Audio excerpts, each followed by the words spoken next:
কয়েকদিন থেকে শুধু গরুর মাংসই রান্না করা হচ্ছে। মাংস খেতে খেতে আর খেতে ইচ্ছে করছে না। মনে হচ্ছে মাছের তরকারি অথবা ভর্তা ভাত হলে পেট ভরে ভাত খাওয়া যেত। তাই সকাল সকাল বাজার থেকে তরতাজা কিছু ট্যাংরা মাছ এনেছে। আজকে এগুলোই দুপুরের জন্য রান্না করব। ইদানিং কেন জানি ফ্রিজের মাছ মাংস খেতে আমার একদমই ইচ্ছে করে না। ইচ্ছে করে প্রতিদিন বাজার থেকে তরতাজা মাছ মাংস এবং সবজি এনে রান্না করে খাই। যাই হোক, ট্যাংরা মাছের সাথে আপনাদের ভাইয়া কিছু সবজিও এনেছিল, বেগুন এনেছিল আর তরি এনেছিল। ট্যাংরা মাছগুলো তো কেটে নেওয়া হয়ে গেল, এবার সবজিগুলো কেটে নিচ্ছি। দেশি বেগুন ইদানিং বাজারে পাওয়াই যায় না, তবে আজকে আপনাদের ভাইয়া দেশি বেগুনই এনেছে। বাড়িতে গিয়ে ভেবেছিলাম মাসের বাজারটা বাড়ি থেকেই করে নিয়ে যাব, কিন্তু সেটার সময় বা সুযোগ কোনোটাই পাইনি। আসার সময় শুধু কাঁঠালের কয়েকটা বিচি এনেছিলাম, তো সেগুলো সবজির সাথে কেটে নিলাম। সবজিও তো কেটে নেওয়া হয়ে গেল, এবার কেটে রাখা মাছগুলো ধুয়ে নিচ্ছি। ট্যাংরা মাছগুলোতে কিন্তু পেট ভর্তি ডিমও ছিল, তো মাছগুলো ধুয়ে উঠিয়ে নিলাম। এবার তরকারিটা বসিয়ে দিব। প্রথমে কয়েকটা কাঁচা মরিচ দিয়ে দিলাম, তারপরে বেশি করে পেঁয়াজ দিয়ে দিলাম। এরপরে হলুদ গুঁড়া, সামান্য একটু মরিচ গুঁড়া, ধনিয়া গুঁড়া, জিরা গুঁড়া, লবণ, বাটা মশলা আর সরিষার তেল দিয়ে দিলাম। সব মশলাগুলো দেওয়ার পরে এবার তরকারিটা হাত দিয়ে ভালোভাবে মেখে নিচ্ছি। যে কোনো তরকারি এভাবে হাতে মেখে রান্না করলে খেতে কিন্তু অনেক বেশি স্বাদ হয়। তরকারিটা মাখানোর পরে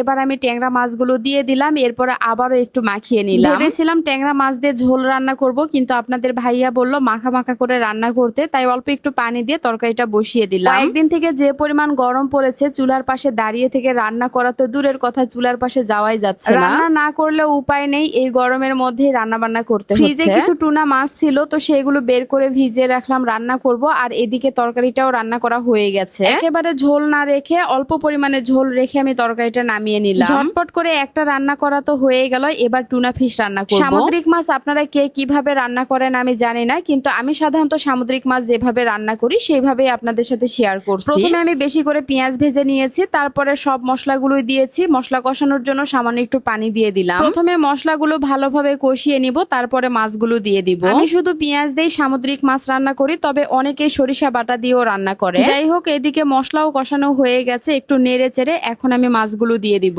বাসায় যেদিন সামুদ্রিক মাছ রান্না করা হয় আমার একা একাই খেতে হয়, কারণ আপনাদের ভাইয়া সামুদ্রিক মাছ তেমন পছন্দ করে না। যেহেতু এই মাছগুলো জীবিত বা তরতাজা মাছ পাওয়া যায় না, অনেকদিন পর্যন্ত ফ্রিজে রাখা হয়, তাই এই মাছগুলো রান্না করার পরে একটু গন্ধ করে। অন্যান্য মাছের যে টুনা ফিশ মাছটা আমার অনেক পছন্দের, আর এই মাছটা খেতে অনেকটা গরুর মাংসের মতো লাগে। যাই হোক, তরকারিটা রান্না করা হয়ে গেছে। নামিয়ে নেওয়ার আগে উপরে কয়েকটা কাঁচামরিচ দিয়ে দিলাম। বেশি ঝোল রাখলে খেতে ভালো লাগবে না, তাই একেবারে মাখা মাখা ঝোল রেখে তরকারিটা নামিয়ে নিলাম। 2 বেলা রান্না একবারে করে নিলাম। রাতে আর রান্না করা সম্ভব না, গরমের মধ্যে চুলার পাশে আসাই সম্ভব না। যাই হোক, রান্না বান্না করার পরে আপনাদের ভাইয়া আগেই দুপুরের খাওয়া দাওয়া করে নিয়েছে। এরপরে খালা আর আমি খেতে বসলাম। প্রতিদিন দুপুরের খাবারটা খালা আমাদের সাথেই খায়। আজকের ভিডিওটা কার কাছে কেমন লেগেছে অবশ্যই কমেন্টস করে জানাবেন। যদি ভালো লাগে প্লিজ একটা শেয়ার দিবেন। সবাই ভালো থাকবেন। আল্লাহ হাফেজ, টাটা।